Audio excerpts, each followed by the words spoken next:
Ensuite, enchaînons avec Secret Invasion.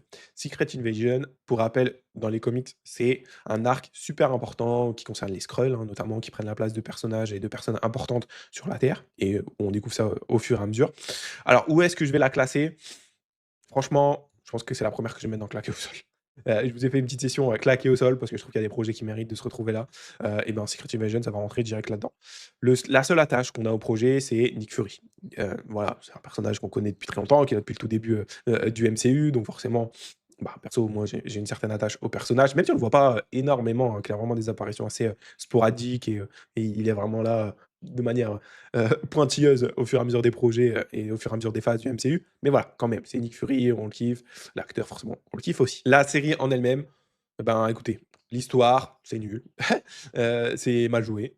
Il y a Emilia Clarke, qui vient de Game of Thrones, qui était, l'un des personnages les plus importants, et les plus kiffés, dans Game of Thrones. Bon, peut-être pas sur la saison 8, ça, on va pas se mentir, mais ici, voilà, la pauvre, il y a rien à manger, en fait, dans la série. On va dire ça comme ça. C'est vraiment dommage parce que l'histoire des Skrulls, l'histoire de Secret Invasion de manière globale, c'est un événement super important dans les comics.